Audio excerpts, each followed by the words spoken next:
Good morning, every one of you. Today, we are just trying to discuss the design of your Chebyshev filters. That is the design of your Chebyshev analog filters. Okay. So, what is the difference between a basic Butterworth type of your filters and the Chebyshev type of your filter? We have seen that in a Butterworth type of a filters, that is, the pass band and the stop band will be completely a monotonic will be there in the Butterworth type of your filters, and there are no ripples in the pass band as well as in the stop band, that is in the Butterworth filters. But what will happen in the Chebyshev filter is, in the Chebyshev filters we'll be having, that is we are introducing the ripples in the pass band, and of course in this stop band also. Okay, that is ripples will be there in the pass band and as well as in the stop band in the Chebyshev type of your filters. Based on the ripples, your Chebyshev filters is being classified into Chebyshev filter type 1 and the Chebyshev filter type 2 of a filters. That is, if the ripples are there in the pass band itself, then it is called as a Chebyshev type 1 type of your filters. If ripples are introduced in both pass band and as well as in the stop band, then it is called as a Chebyshev type 2. But here we are trying to discuss only the Chebyshev type 1 Chebyshev type 1 filter, that is the ripples will be there only in the pass band, and the transition region will be narrow in the Chebyshev type of your filters. The transition region will be wider in the Butterworth type, but the transition region will be narrow in the Chebyshev type of your filters. Then we can easily find out the order of the filters based on the number of maxima and the number of minima in the pass band. Okay, that is the ripples which we are introducing in the pass band. Those ripples will be having what we call it as a maxima or a minima, that is nothing but the highest peak point. Okay, that is the positive highest and the negative highest peak point, the peak points. Based on those peak points, we can identify the order of the filters. That is, if we have the maximum total number of maximum minimum as 4, then the order of the filter will be 4. Okay, so something like that we can just easily we can get the order of the filter based on the maximum and the minima itself. Continue with it. Based on the maximum and the minima, we can easily find out the order of the filters also. Then I'm trying to show you some of the important formulas for the calculation of your digital, that is the analog Chebyshev type of your filters. Yes, what are those formulas? Of course, we have to remember these particular formulas for calculating or to find out the transfer function for an for the given data for a Chebyshev type of your filters.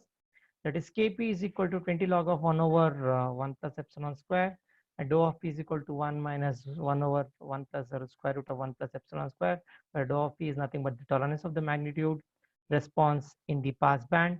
Then we have another formula Ks, which is equal to 20 log of dou of s, where dou of s is nothing but once again it is the tolerance of the magnitude response in the stop band. We have a discrimination factor D. We have to calculate the selectivity factor K, the order of the filter n, which is given by cos hyperbolic inverse of 1 by d divided by cos hyperbolic inverse of 1 by k. And to find out the transfer function, that is to obtain the transfer function for the given data, we have to calculate the values of a and b, where a is given by 1 by 2 into 1 plus square root of 1 plus epsilon square divided by epsilon to the power of 1 by n, where n is nothing but the order of the filter, minus 1 by 2 into 1 plus 1 square root of 1 plus epsilon square divided by epsilon to the power of minus 1 by n. Similarly, we have to calculate for b. Then to calculate the rho of k, we have to calculate rho of k and omega of k, which can be represented in a form of s of k, where s of k is given by rho of k plus j omega k. That is where rho of k is given by minus a sine into 2k minus 1 into pi by 2n, and omega of k is nothing but b into cos of 2k minus 1 into pi by 2n, where k value varies from 1, 2, 3 up to 2 into n. Okay, then we have to substitute for the k values starting from 1 to 2n.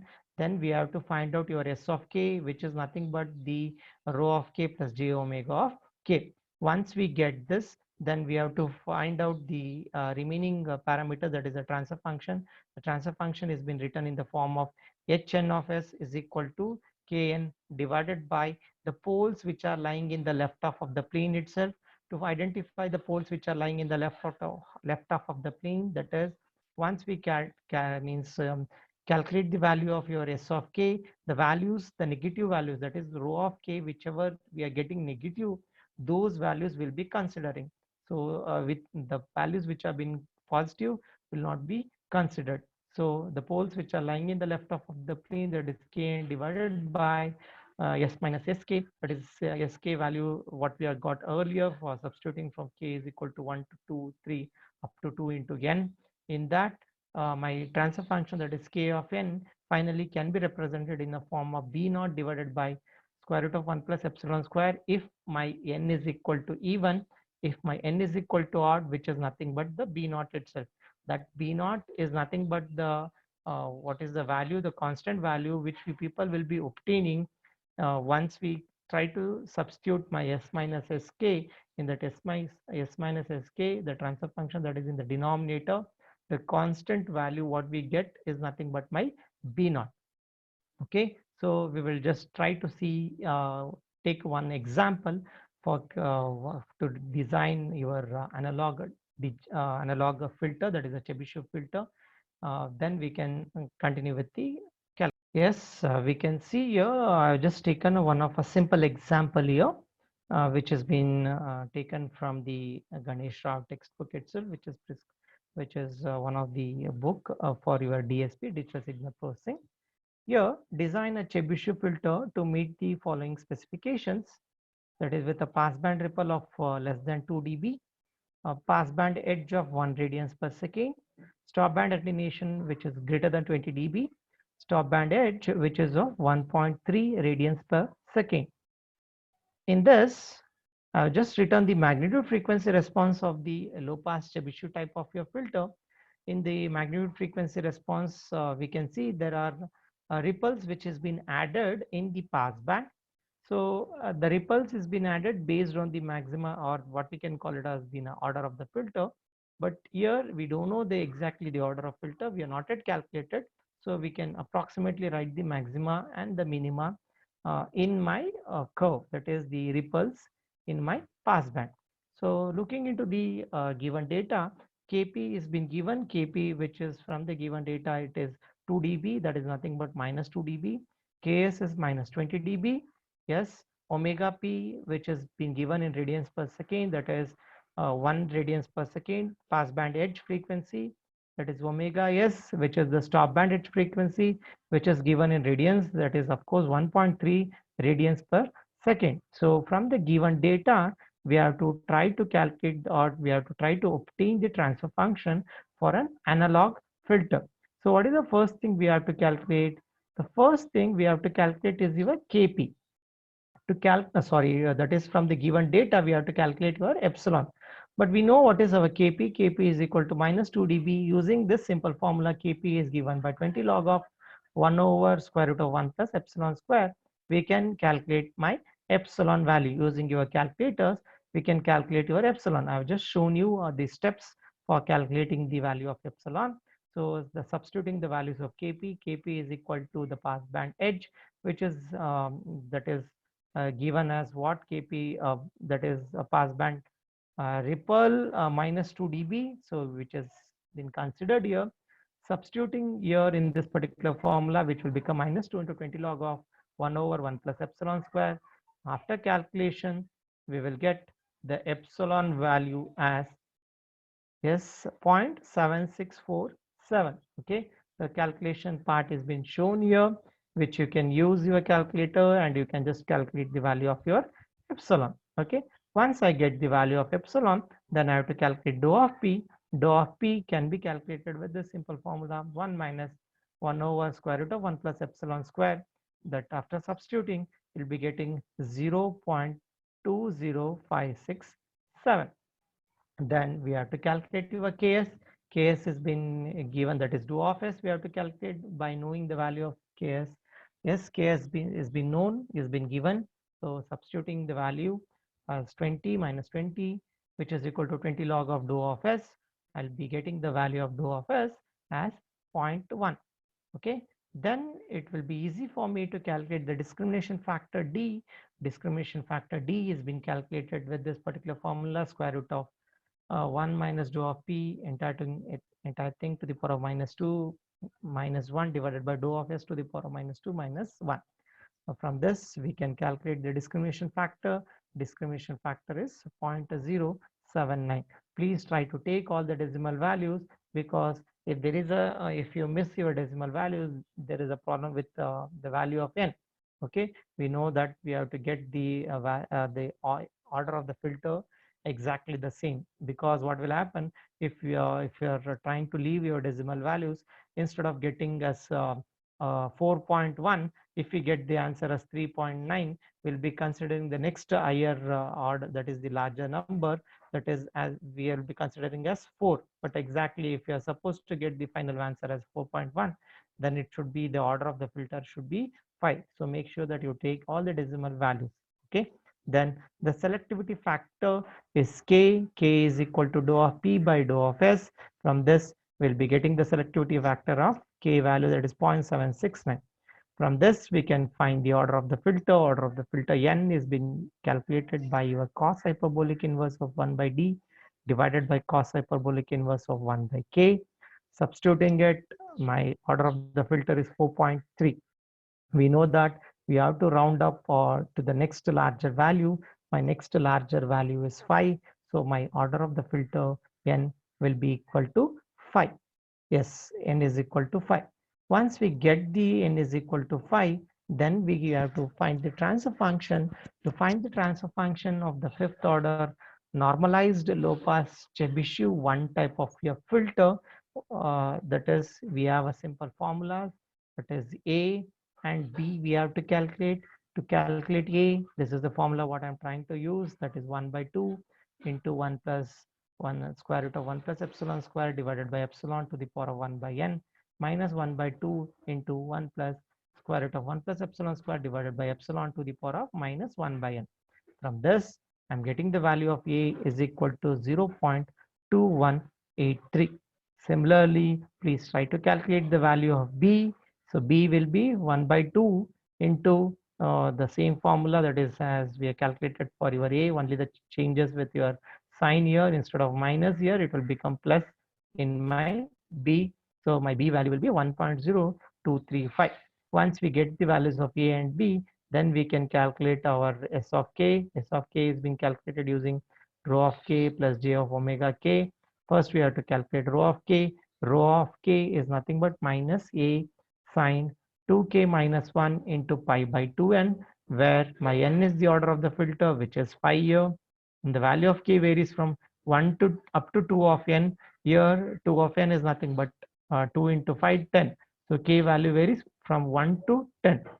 But it is not necessary for me to calculate the entire thing, because for 1 to 5, the values whatever we'll be getting for rho of k will be negative. From the sixth, it will become positive. So anyhow, in the shortcut, that is if we try to calculate up to 10 also, we'll not be getting everything as negative values. Only starting from 1 to 5 will be getting a negative value. So it is enough for us to calculate from 1 to 5. So after calculating for k is equal to 1 up to 5, my row of that is my row of k values will be getting it. So once we get a row of k and omega of k, I can just write down my s of k, that is s of 1, as minus 0.06745 plus j is 0.973, and everything that is similarly if we try to calculate for remaining values, and we can write down in a form of a table here. Yes, starting for k is equal to 1 to 5 with the row of k and omega of k, that is starting from 1 to 5 here. As I told you, the remaining 6, 7, 8, 9 and 10 will be getting a positive, but we don't want a positive values. We need only the poles which are lying in the left half of the plane, that is nothing but the negative values itself. So we are considering only from 1 to 5. And after writing down in the form of a table, write down everything in the transfer function, the transfer function is can be obtained as what? K of n divided by the poles which are lying in the left half of the plane is given by s minus s of k. Yes, k of n divided by s minus sk is nothing but s minus s1, s minus s2, s minus s3, s minus s4, and s minus of s5. And here my order of a filter, that is n, is odd. So my kn here in the numerator, which will be equal to b naught. Yes, what is my b naught? B naught can be calculated after substituting all these values of s1, s2, s3, s4, s5 in the denominator and trying to simplify that particular denominator, we'll be getting the value of my b naught. Yes, we can see here that is uh, the or that is my kn value is directly depending upon whether my n is even or n is equal to odd. Here my n value is an odd number, so I'm just taking as a b naught itself. Okay, yes, where kn is nothing but your normalizing factor. Yeah, so my transfer function, that is h of I of s, can be calculated here, which is given by kn divided by the complete transfer function, which has been obtained starting from s minus s1, s minus s2, s minus s3, all those values which have been substituted here. From those values, I'll be getting the transfer function as h5 of s is equal to 0.08172, that is the b naught value, which we got from the denominator. We can see the constant term which we have obtained in the denominator, that is 0.08172 is the value, that is my kn value, that is nothing but my b naught value. Okay, so this is how we are trying to design an analog, what we can call it as a Chebyshev filter type, one type of this type filter. Okay, so similarly we can just try to calculate for the other type of your given parameters. It may be a high pass, a band pass, or any other type of your filters. Okay, yes.